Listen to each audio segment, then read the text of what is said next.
तो अब हम रिवाइज करेंगे जो भी हमने पढ़ा है, ठीक है। क्या पढ़ा था? हमने 3 पेज पढ़े, ठीक, बहुत इजी से 3 पेज पढ़े थे। 60 के अराउंड है ना, 60 to 60,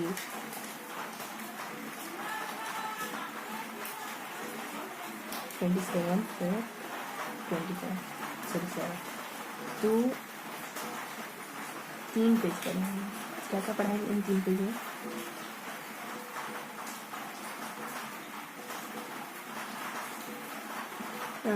लास्ट वाला पेज बहुत इजी था, वाष्प के बारे में, यहाँ ना सेकेंड वाला है ना, एक पॉइंट यहाँ था, एक पॉइंट यहाँ था, एक पॉइंट यहाँ था, फिर कुछ पॉइंट यहाँ थे, फिर कुछ पॉइंट यहाँ थे, है ना। फिर एक था अपना लास्ट पेज जो हाँ अलैंगिक और लैंगिक, इनमें 1 2 3 4 ऐसे करिए कुछ अलैंगिक जनन के उदाहरण बता रखे थे। यहाँ 1 2 3 पैराग्राफ थे, बस इतना ही मेंशन था। और पेज नंबर फर्स्ट में क्या था, ये हमने ना बहुत पहले पढ़ लिया था, आप तो साथ में देख रहे, लेकिन मैंने बहुत पहले पढ़ा दिया था। इसमें है ना इस पेज में देखो, पीछे अपन वाष्प के बारे में पढ़ रहे हैं, तो मतलब आगे हमने पेड़ पौधों के बारे में भी पढ़ा होगा। हाँ, श्वसन, अरे बहुत आसान सा पेज है ना। बीच में अपन अंतर याद करते हैं किसी का, यहाँ किसी का अंतर याद करते हैं, यहाँ कहते हैं कि यहाँ से लगा कर यहाँ तक, बहुत मतलब आसान से सेगमेंट को याद करने की जरूरत नहीं, खाली 1 2 पॉइंट यहाँ याद करने थे। हमने कहा ऐसे ऐसे ऐसे ऐसे ऐसे ऐसे कहा था। फिर ऊपर चले जाते हैं अपन, तो ऊपर हमको ज़्यादा पॉइंट नहीं ध्यान रखने होते हैं, ये कुछ 2 पॉइंट ध्यान रखने होते हैं। लंबा सा पैराग्राफ था, हल्का हल्का ध्यान था कि यहाँ कुछ लिखा हुआ था, मैं 2 बातें ध्यान रखनी थी, कुछ छोटी छोटी सी। एम, यहाँ माइटोकॉन्ड्रिया करके ध्यान रखना था, यहाँ वो किण्वन, और यहाँ कुछ ये ध्यान रखना था कि क से एक तो किण्वन आ रहा और एक और कुछ वायु विशेषण आ रहा है ना, वायु विशेषण। ऐसे करके हमने पूरा फॉर्मेट बना लिया कि हमको पढ़ना क्या था, मतलब सारे पेज क्लियर हुए। अब थोड़ा सा स्पष्ट करने की कोशिश करें तो यहाँ वायु और अवायु अंतर था, वायु विशेषण और वायु विशेषण में, जिसमें हमने ना कोई ट्रिक बनाई थी, दो जिसमें ना 2 नाम यहाँ थे, 2 बातें यहाँ थी, 4 अंतर थे, 2 बातें एक बात ऐसे कुछ मेंशन था, है ना। ट्रिक थी अपने ए से शुरू हो रही थी, एक है, जी भी आ रहा था, म भी आ रहा था, ऐसे ट्रिक थी।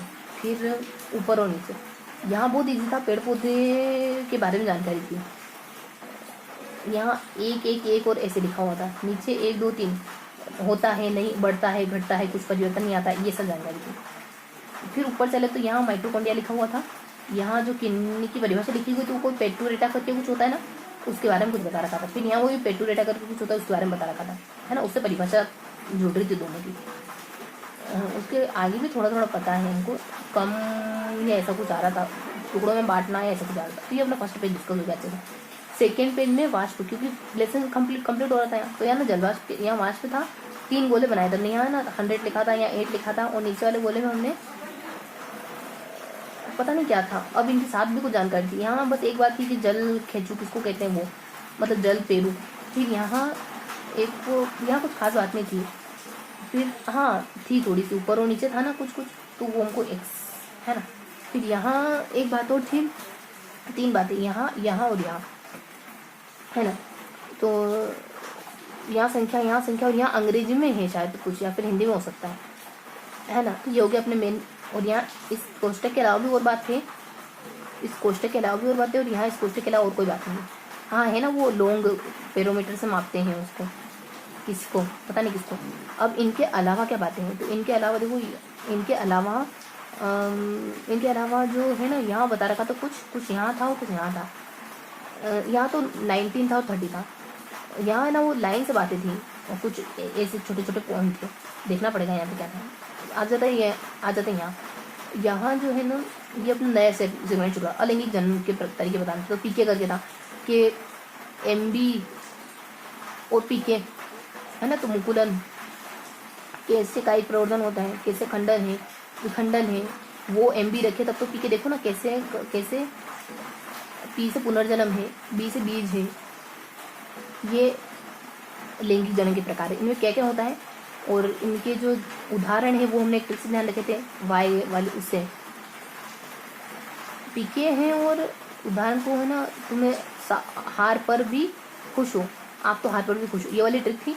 ये लैंगिक जनन के उदाहरण और मतलब ये अमुक अमुक लैंगिक जनन के उदाहरण क्या क्या है, यानी विखंडन किसमें होता है, बीज निर्माण किसमें होता है, पुनर्जनन किसमें होता है, ये सब ऐसे उदाहरण बताते थे। बस इतना ही था। यहाँ 3 पैराग्राफ के फूल के बारे में बताता था, एक परागण के बारे में और निषेचन के बारे में। फूल में जो स्त्रीकेसर, पुंकेसर और एक और जो कायिक होता है वो। परागण में ज़्यादा कुछ नहीं था, स्वपरागण, परपरागण।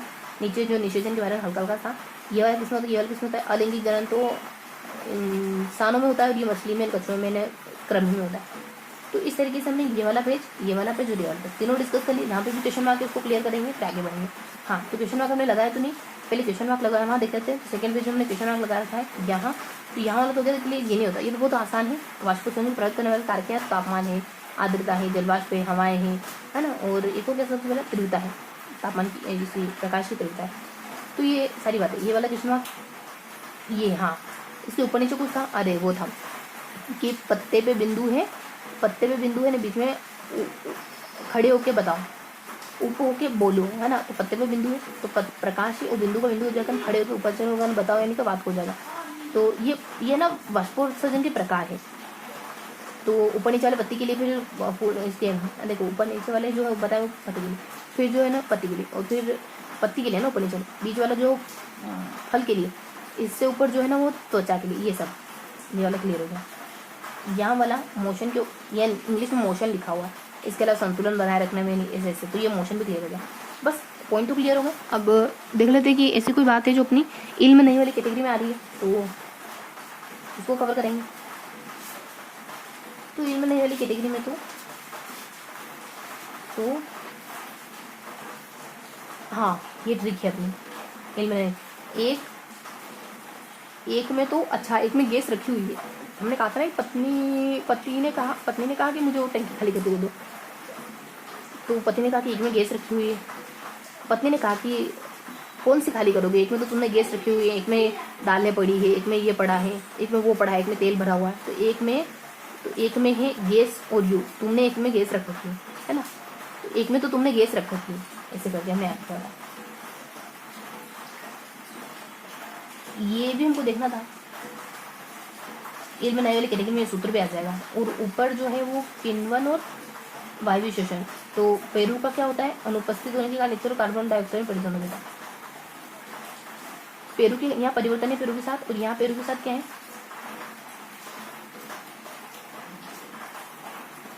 निर्माण होता है। यहाँ परिवर्तन हो या निर्माण है, तो है ना। तो बस यही देखना था। एक में गैस, इल्म नहीं कैटेगरी में एक में गैस रख रखी है, पेरू का परिवर्तन, पेरू का निर्माण, यहाँ सूत्र और ऐसे और ऐसे। तो ऐसे देखने की जरूरत है क्या। तो 1 शोषण, 1 प्रोटीन और वसा। अभी ना सिर्फ हल्का हल्का दिख रहे हैं इल्म नहीं में। और ऐसे में एक तो बढ़ती है, कम होती है, फिर बढ़ती है, और फिर कोई परिवर्तन नहीं होता। शुरुआत कम से होती है ना, कम, बढ़ना और कोई परिवर्तन नहीं। कार्बन डाई, प्रकाश और उत्सर्जन, ऑक्सीजन सॉरी। तो ये था पूरा सेगमेंट। तो मिलते हैं इसी किसी अगले सेशन में, तब तक के लिए जय हिंद। इस क्वेश्चन को करेंगे, ओके। हमने जो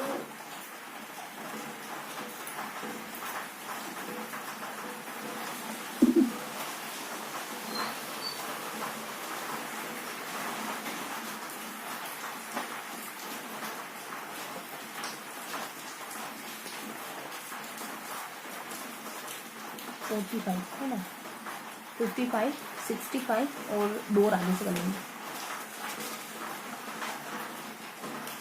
67, यहाँ तक करेंगे, ठीक है। कौन से प्रकार की सूक्ष्मदर्शी जीवित कोशिका के अध्ययन में उपयोग किया जाता है। तो फेज, कॉन्ट्रास्ट सूक्ष्मदर्शी, ये जीवित कोशिकाओं के अध्ययन के लिए उपयोगी। कौन सी, कोटा स्थान का नाम है ना। आसमान का नीला रंग होने का कारण क्या है, प्रकीर्णन होना। एक स्कूटर चालक दूर की वस्तु की परछाई अपने स्कूटर के पीछे से देखना चाहता है। अपने स्कूटर के पीछे से देखना चाहता है, उसको प्रयोग में लेना चाहिए उत्तर।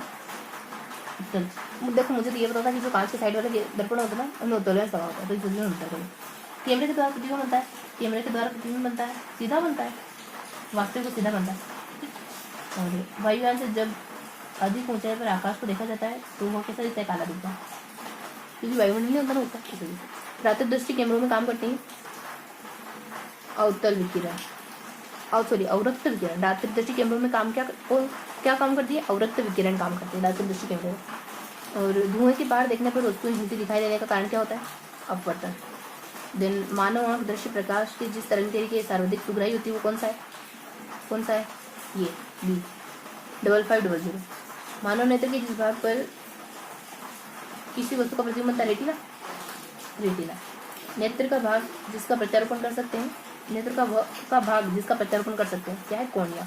प्रत्यारोपण किसका हो सकता है पता नहीं क्या है, लेकिन बस पढ़े जा रहे हैं, कॉर्निया। ठीक है, मतलब यूँ है कि थोड़ा सा मेमोरी के लगता आ जाएगी चीज़ें तो अच्छा रहेगा। नेत्र में भले हमको बहुत ज़्यादा समझ नहीं पड़ा है फिर भी, है ना। नेत्र में प्रवेश करने वाले प्रकाश की मात्रा का नियंत्रण निम्न में कौन करता है, आइरिस करती है शायद, हाँ आइरिस करती है।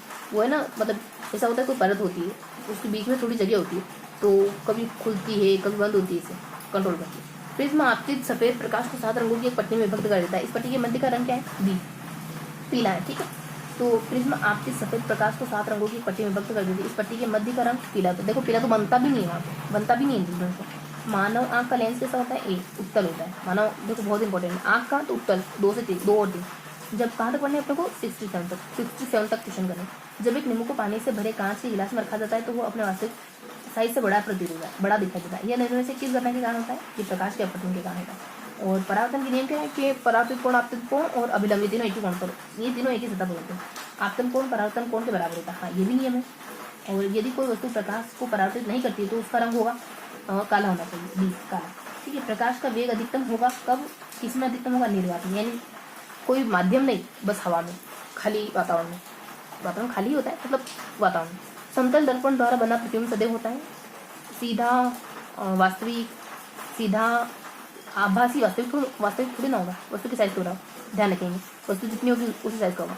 मानव की रेटिना पर कैसा प्रतिबिंब बनता है, ये है ना वास्तविक और उल्टा हो सकता है, मतलब उल्टा तो बनेगा, वास्तविक और उल्टा। देखो वास्तविक सही है, वास्तविक भी सही है मतलब। और यदि गोली दर्पण की वक्रता त्रिज्या r तथा फोकस दूरी f हो तो इनमें निम्नलिखित संबंध है, कौन सा, बी r बराबर 2f। ये दोनों में रिलेशन में ध्यान रखेंगे, यानी r जो होती है वो 2f के बराबर, f होगा तब जाके r बनेगा। गोली दर्पण की ध्रुव तथा मुख्य फोकस के बीच की दूरी कहलाती है, ये है वक्रता त्रिज्या। तो हमने बहुत कुछ पढ़ लिया है, ये फटाफट से किस क्वेश्चन निपट जाए, फिर अपन ऑन दी चौकोर फेस टू फेस मिलेंगे। ठीक है, फेस टू फेस मिलकर डिस्कस करेंगे। देन एक प्रतिबिंब जो कि पर्दे पर लिया जा सकता है क्या कहलाता है, वास्तविक प्रतिबिंब। बस इतना ही पढ़ना। तो ये थे आज के 21 क्वेश्चन। मिलते हैं अगले सेशन में, तब तक के लिए जय हिंद। जय हिंद फ्रेंड्स। तो हम पढ़े थे सुभाष शांति विद्यालय, शुरू करते हैं आज का सेशन। आज क्या सुनाऊंगी, एक बार चंदूला किसी औरत के साथ पेट के नीचे खाना, मुल्ला आके कहता है कि भाई क्या कर रहे हो, तुम्हें दिख नहीं रहा है मैं किसी के साथ प्यार कर रहा हूँ, तुम्हें दिख नहीं रहा है, ऐसे करके उसको झड़प देता है।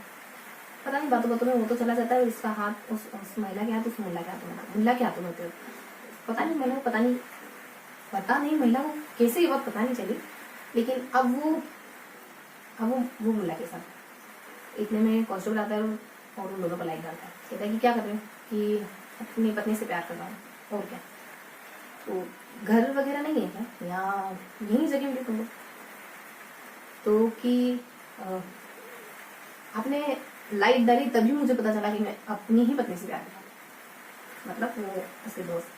ठीक है, तो कहानी कुछ ऐसी। तो जब वो उसके साथ था ना आलिंगन में, तब वो उसको बहुत खूबसूरत लग रही थी, उसके इत्र की खुशबू, उसका बुरखे में होना, सिर्फ आंखें दिखाई देना, है ना। उसको लग रहा था कि पता नहीं अंदर कोई स्वर्ण की देह होगी, है ना, सोने से काया होगी। उसको बहुत खूबसूरत महसूस होती थी वो उस समय, जब तो उसको पता नहीं चला था कि वो उसकी पत्नी। तो मेरे ये बताना चाह रही थी कि सब कुछ खेल हमारे विचारों का है, सब कुछ आपके विचार किसी चीज को बहुत बहुत बहुत अच्छा बना सकते हो, तो किसी चीज को उतना ही मतलब अच्छा नहीं भी मान सकते। अगर आप सोचो तो आप अच्छा नहीं भी मानोगे, अगर आप बस उस तरीके से सोचने लग जाओ तो। सब कुछ सच में, सब कुछ हमारे विचारों पर निर्भर करता है, हमारे सोच के तरीके पर निर्भर करता है कि हम चीजों को कैसे देखते हैं। शुरू करते हैं आज क्वेश्चन। क्या पढ़ा आज हमने? आज हमने ना कुछ 3 पेज पढ़े हमेशा की तरह, सारणी वाले 3 पेज पढ़े, फिर बीच में कुछ सरल सा 3 पेज पढ़ा हमने। सारणी में कुछ बहुत बेसिक बातें थी कि हमने कहा था कि ऐसे सारणी ध्यान रख लेंगे, नीचे कुछ ध्यान रखना है, ऊपर कुछ ध्यान रखना है, बीच में सारणी आएगी जो हमें 2 चीजों में अंतर बताएगी। हमने कहा था कि इसके लिए ट्रिक है अगर, और ऐसे अ से शुरू हो रही थी और पता नहीं कौन सी प्यारी सी ट्रिक थी, बढ़िया है ना। फिर ऊपर पेड़ पौधे वाई भी रॉय भी अंतर था, है ना। तो यूं था कि ए से थी, जे था, पता नहीं क्या थी यार वो जो ट्रिक, थोड़ी मिस हो रही। ऊपर था नीचे कुछ था, नीचे देखो पौधों में श्वसन बता रखा था, ऊपर थोड़ा सा वायु श्वसन के बारे में हल्की हल्की इन्फॉर्मेशन बता रखी थी, ठीक है। तो ये एक पेज है जिसमें हमने बीच में सारणी पढ़ी थी। इसके अलावा 2 पेज और मेंशन है, उनमें हम है ना क्या पढ़ते हैं, तो एक तो वाष्पोत्सर्जन वगैरह, एक क्योंकि चैप्टर शुरू ही हो रहा है, एक चैप्टर खत्म हो रहा है, तो ये दोनों पेज बहुत प्यारे प्यारे से। तो इसी तरीके से याद रखेंगे, चीजें अच्छे से याद रहेगी कि 3 पेज में एक तो वो पेज जिसमें चैप्टर खत्म हो रहा है, एक वो पेज जिसमें चैप्टर शुरू हो रहा है। चैप्टर शुरू हो रहा है उसमें लैंगिक को अलैंगिक में अंतर बता रखा है, मतलब लैंगिक और अलैंगिक दोनों जनरल बता रखे हैं। जहाँ चैप्टर खत्म हो रहा है उसमें वाष्पोत्सर्जन की क्रिया के बारे में बता रखा है कि इसको प्रदत्त करने का क्या होते हैं, मतलब और भी ऐसे मतलब वाष्पोत्सर्जन के बारे में बता रखा टोटल। एक में जो है मैंने आपको बताया ना कि सारणी है, ऊपर नहीं नीचे कुछ है श्वसन वगैरह, तो अपन तो यूं जाने कि एक खत्म हो रहा है एक शुरू हो रहा है। तो जो लेसन हमने शुरू हो रहा है सब मतलब लास्ट फर्स्ट पीछे से बताया, तीसरा दूसरा पहला। तीसरे पेज में बताते लैंगिक, तो अलैंगिक कौन से, अलैंगिक जनन में क्या क्या आता है, लैंगिक जनन में क्या क्या आता है। अलैंगिक जनन में बहुत सारी प्रकार होते हैं, बहुत सारे प्रकार होते हैं, मुकुलन है, विखंडन है, द्विखंडन है ना, कायिक वर्धन है, बीज निर्माण वगैरह है, पुनर्जन्म वगैरह, ये सब अलैंगिक जनन के अंदर। अलैंगिक जनन हम इंसान करते हैं, जीवों में और हम इंसानों में होता है अलैंगिक जनन। बीज पुनर्जन्म मतलब कि किसी एक चीज से नई चीज निकल आना। कायिक प्रवर्धन मतलब कि जैसे आपने कुछ डार वगैरह काटे कोई पौधा लगाया, डार मतलब डाली, तो उससे नया पौधा निकल जाना।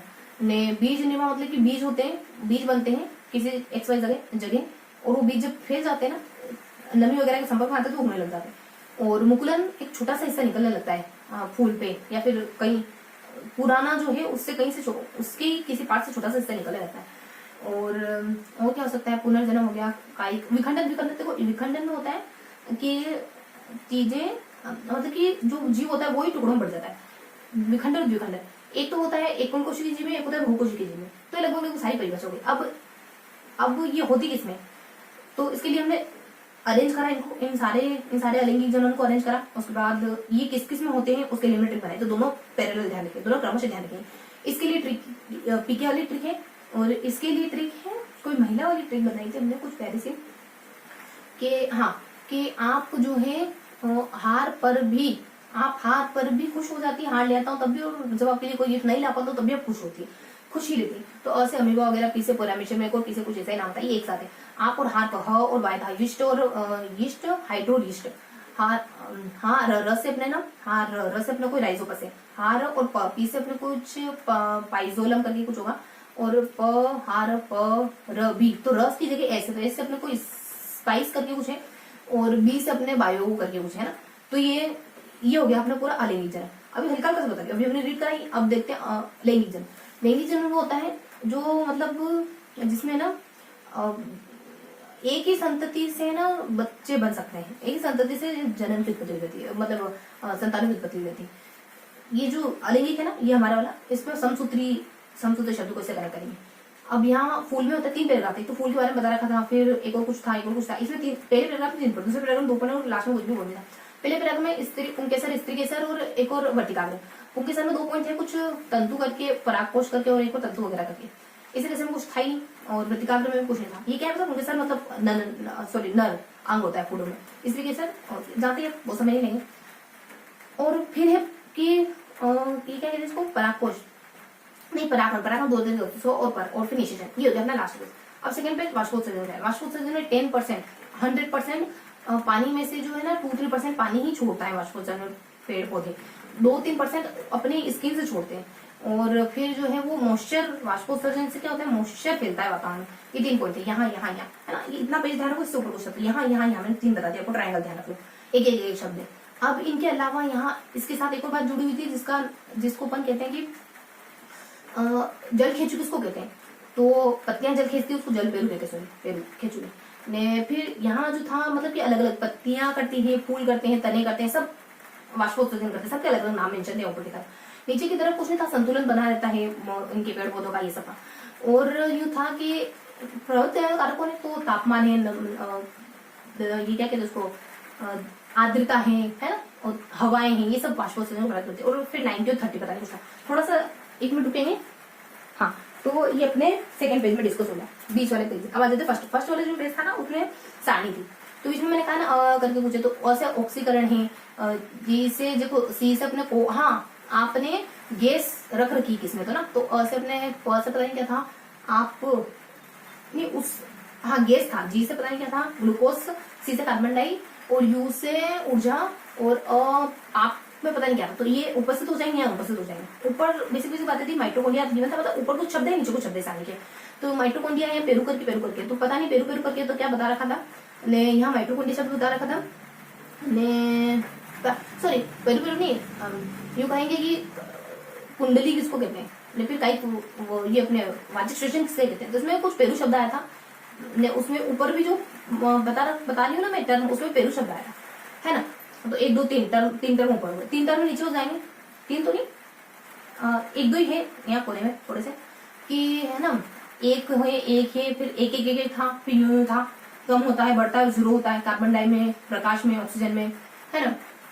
ने एक और कोई पॉइंट था यहाँ हल्का सा, कि एक और हल्का सा पॉइंट था। तो इस तरीके से हमने तीनों पेज को ओरली डिस्कस करा है, ठीक है। तो अगर आपने वो सेशन लिया ना, तो आपको चीजें अच्छी समझ आ रही होगी। मिलते हैं इसी अगले सेशन में, तब तक के लिए हंसते मुस्कुराते रहिए, तेज से बढ़ेगा करिए। तो हम पढ़ रहे थे सुबह शाम की राजस्थान की। हुआ यूँ कि मैं आपको बता चुकी थी, और अचानक से वीडियो कॉल हो गया। शुरू करते हैं आपके से, मतलब मैं बहुत कुछ बता चुकी थी, फिर पता चला अचानक से रिपोर्ट हुआ ही नहीं बहुत कुछ। तो क्या पढ़ेंगे हम, शुरू करते हैं आंसर सेशन हमेशा की तरह। एक बार क्या होता है कि चंदूलाल, बारिश है तो थोड़ी आवाज़ है, एक बार क्या होता है कि चंदूलाल मुल्ला का दोस्त किसी पत्नी के साथ पेड़ के नीचे खड़ा होता है। चंदूलाल आता है और मुल्ला आता है, कहता है कि क्या कर रहे, कि रोमांस करा, पता नहीं चला क्या। और ऐसे ऐसे बातों वो तो खिसक जाता है, वो तो निकल लेता है। और अब उस महिला के साथ चंदूलाल खड़ा है और मुल्ला खड़ा है, उसको बहुत अच्छा लग रहा है ना। मतलब उसके इत्र की खुशबू, उसका बुरखे में से सिर्फ आंखें उसकी बुरखे में से सिर्फ आंखें दिखना, उसको ऐसा लग रहा है कि सबसे खूबसूरत महिला है। ऐसी महिला तो मैंने कभी देखी नहीं। इतने में कांस्टेबल आके उस पर टॉर्च डालता है, तो कहता है कि क्या कर रहे हैं, कि अपनी पत्नी से बात करो। उन्होंने कहा कि घर बार नहीं है क्या, कि घर बार तो है, लेकिन मुझे ही नहीं पता था, जब तक आपने टॉर्च नहीं डाली तब तो मुझे नहीं पता था कि मैं अपनी पत्नी से बात करूँ, ठीक है। तो ये बता रही थी कि सब कुछ आपकी सोच पर निर्भर करता है, चीज़ें खूबसूरत है या नहीं, चीज़ें अच्छी हैं या नहीं, परिस्थितियाँ सुटेबल हैं या नहीं, अच्छा हो रहा है या नहीं हो रहा है, सब कुछ आपके देखने के नजरिए पर, सब कुछ आपको सोचने के तरीके बने थे। शुरू करते हैं आंसर। आज हम क्या पढ़ने वाले, बहुत सिंपल से सेगमेंट पढ़ेंगे, 3 पेज में से 2 पेज बहुत ही आसान से, क्योंकि एक में लेसन खत्म हो रहा है, एक में नया लेसन शुरू हो रहा है, तो दोनों ही आसान होंगे। और एक पेज में अपन थोड़ी सा इन्फॉर्मेशन पढ़ेंगे। जो लेसन शुरू हो रहा है तो वो जनन के बारे में पढ़ेंगे, लैंगिक जनन और अलैंगिक जनन। जो लेसन खत्म हो रहा है उसमें अपन वाष्पोत्सर्जन के बारे में पढ़ेंगे। और एक पेज हो रहा है जिसमें अपन है ना वायु और अवयव में अंतर पढ़ेंगे। लैंगिक जनन अलैंगिक जनन में क्या है, तो लैंगिक जनन जो हम में और जो जंतु होता है, बहुत सारे उदाहरण होते हैं इससे। खंडन है, विखंडन है, मुकुलन है, कायिक संवर्धन है, बीज है, पुनर्जन्म है। अब इनके अंतर्गत कौन कौन सा आता है। खंडन में मतलब 2 टुकड़ों बढ़ते जाते हैं जी, अपने से संतति का निर्माण करते हैं। सबसे पहले बता दूं कि इस वाले सेशन में हम सिर्फ बातें करते हैं, जितना जो आता है उसको डिस्कस करते हैं। कॉन्सेप्ट है तो समझने की कोशिश करते हैं, वरना तो ज़्यादातर जो करते हैं कोशिश करते हैं 5 बार दोहराते हैं, हल्का ही से लेकिन 5 बार दोहराते हैं, ठीक है। तो ये अपने टूट जाना, खंडन टूट जाना, कायिक वर्धन यानी कि अगर डाली से फूल लग जाना, सॉरी डाली से एक पौधा बन जाना। मुकुलन यानी कि एक हिस्से से एक नया हिस्सा निकलने लग जाना। पुनर्जन्म मतलब पुनर्जन्म होना। बीज मतलब बीज जो है अगर सुटेबल जगह पड़ गए हैं तो और पौधा बना सकते हैं, है ना, अपने जैसा और भी पौधा बना सकते हैं। ये होगा सारे लैंगिक जनन। इस लैंगिक जनन का संबंध समसूत्री विभाजन से। इसके बाद अलैंगिक जनन, सॉरी ये अलैंगिक जनन। लैंगिक जनन वो है जो मछलियों में, कछुओं में, फार्म कृमि में पाया जाता है। इसमें 3 पैराग्राफ है। एक में बता रखा है पुष्प के बारे में, इससे कैसर, पुंकेसर, वृत्तिकाग्र। पुंकेसर जो पुरुष, ये नर अंग है पुरुष, इसमें फूल में, इससे कैसर मादा अंग है। और वृत्तिकाग्र के बारे में कुछ खास है। पुंकेसर में 2 पॉइंट हैं कि एक तो वृत्ति क्या होता है ना एक परागकोश का। परागकोश कोई फूला हुआ भाग होता है। फिर दूसरा पैराग्राफ है जो है ना परायण के बारे में बता रहा है, स्वपरायण परपरागण। अगर बीज है ना उसी पौधे के फूल में गिर गए तो स्वपरागण। अगर बीज दूसरे पौधे के फूल में चले जाते हैं तो परपरागण। फिर निषेचन बता रहा है। निषेचन में ज़्यादा कुछ था, मतलब निषेचन सिंपल सा मतलब है कि एक मादा जननांग और नर जननांग का मिलन है ना। तो ये अपने लास्ट पेज है। अब अपन सेकंड पेज पढ़ते हैं और सेकंड पेज पढ़ेंगे, उसका फर्स्ट पेज पढ़ेंगे। तो सेकंड पेज में क्या था वो थोड़ी ये तो पता चल गया ना आपको। लैंगिक और अलैंगिक हमने और जंतु में होता है और लैंगिक जनन फूल पौधों में होता है। मैं इसके उदाहरण है, लेकिन हाँ उदाहरण तो मैंने आपको बता दी, लेकिन 2 ट्रिक ध्यान रखेंगे। एक तो पिके वाले ट्रिक है और एक है कि आपको हार पर भी खुश है। अगर मैं आपके लिए हार लेके आता तो तब भी खुश है आप, और नहीं लेके आता तो तभी खुश है। तभी आप मुझे इतनी अजीज है। पत्नी से कह रहा है कोई, एक मिनट थोड़ी सी ब्राइटनेस करवा लेंगे। हाँ ठीक है, पत्नी से कह रहा है कोई। तो ये 2 ट्रिक्स हैं किसके लिए, आपको एक ट्रिक से याद होगा कि कौन कौन से जनन इसमें आते हैं अलैंगिक में। एक ट्रिक से याद होगा कि इन अलैंगिक जनन में कौन से उदाहरण थे, जैसे असमीबा, आपसे असमीबा, पस पैरामिशन हो, पीछे को कुछ है। और हार पर भी कुछ हंसी हाइड्रोइस्ट है। हार रस अपने कुछ हार पसे कुछ राइपोस नहीं, पी से कुछ नाम आ रहा है। और र की जगह हार पर र नहीं ऐसे, तो स्पाइस करके कुछ है। बी से बायोमीटर करके कुछ है। लाइन से यहाँ पीके की ट्रिक ध्यान रखेंगे और यहाँ हार पर भी कुछ और ध्यान रखेंगे। पीके पूरी ट्रिक क्या बताए कि पीके बचाएगा एमबी पीके ऐसे करके कुछ भी। आज अगर पीके ने थोड़ी बहुत मतलब आज थोड़ी सी एमबी बचा दी तो मैं भी पीके मुँह देख लूँगा, ऐसे करके मैं आपको बस यही है अलैंगिक जनन। और लैंगिक जनन में देख लिया और 3 पैराग्राफ तो इस तरीके से मोटा मोटी पड़ा। यहाँ अलैंगिक जनन क्या अलैंगिक पता चला ना। अलग अलग तरीके के उदाहरण अलैंगिक जनन के और इसके अंदर कौन कौन से जीव आते हैं। फिर यहाँ 1 2 3 पैराग्राफ, तीनों में अलग अलग बात है।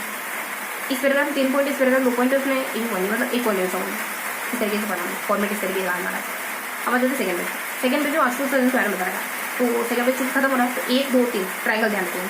इसके अलावा एक आधा कहीं बीच में यहाँ और यहाँ ऐसे देखिए थोड़ा सा अटका पटका जाए। ट्रायंगल में क्या है यहाँ बता रहा है कि 100% पानी अगर पेड़ पौधे ने लिया तो वो सिर्फ 2-3% ही देता है वाष्पोत्सर्जन। पूरी जीवनकाल में अपने से 100 गुना पानी गेन कर लेता है एक पेड़। फिर ऊपर कुछ नीचे ऊपर बताते हैं कि 2-3% अपनी त्वचा से वाष्पोत्सर्जन करता है। नीचे बताते हैं मॉइस्चर कि वातावरण में मॉइस्चर देता है क्या वाष्पोत्सर्जन। इसके अलावा कुछ और भी था।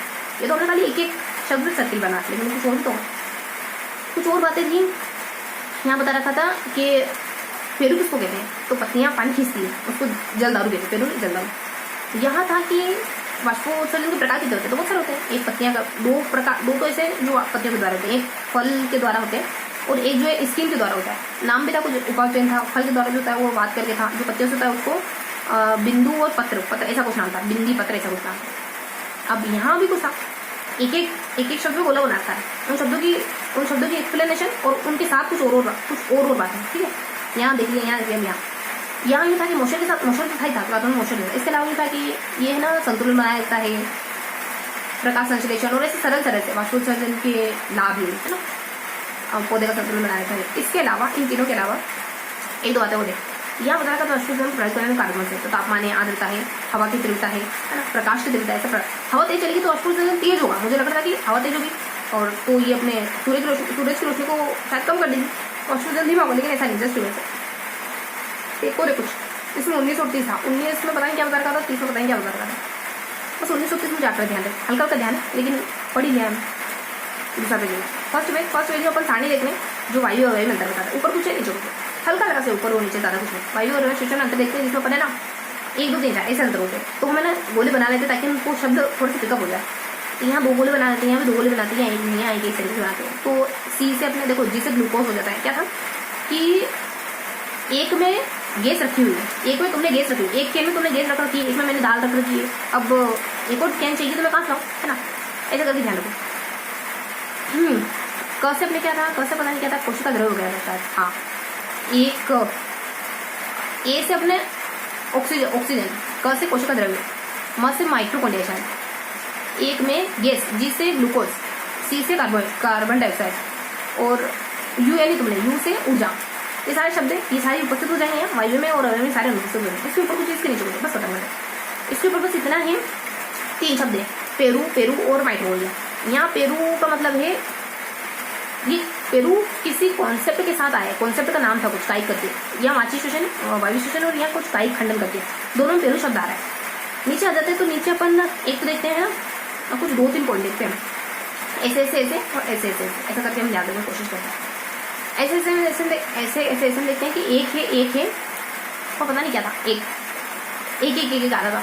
ऐसे ऐसे देखते हैं कि कम होता है, बढ़ता है और अपरिवर्तित होता है, कार्बन डाइऑक्साइड, प्रकाश और ऑक्सीजन। मैंने एक सिंबॉलिक तरीके से समझा है आपको, पढ़ तो यही हमने क्या क्या पढ़ा, 5 बार यूज करते एक बार हो। तो हमने पढ़ा है ना, शुरुआत कहाँ से करी, तो वो खत्म हो रहा था वाष्पोत्सर्जन से, शुरू हो रहा था अपने जनन के प्रकार से, और एक और पेज बच जाता है बेचारा भागा जो नहीं ऐसे भी हुआ है, जिसको अपन सारणी वाला पढ़ लेते हैं, वाचिक और वायु और में अंतर पढ़ लेते हैं। तो श्वसन लैंगिक अलैंगिक है ना, और बस 2 और हो जाते हैं अपने वाष्पोत्सर्जन, वाचिक अवाचिक, लैंगिक अलैंगिक, वाष्पोत्सर्जन है ना, और वाचिक अवाचिक में अंतर, लैंगिक अलैंगिक, वाष्पोत्सर्जन और इन दोनों में अंतर, वाचिक अवाचिक में, सॉरी वायु अवायु, इस तरीके से पढ़ते हैं। तो ये अपने 4 बार डिस्कस होगा। तो ये था पूरा सेशन। एक बार आप बुक पढ़ेंगे तो चीज़ें और अच्छे से क्लियर होगी। मिलते हैं ऐसे कि अगले सेशन में, तब तक के लिए हंसते मुस्कुराते रहिए, दिल से पढ़ाई करते रहिए।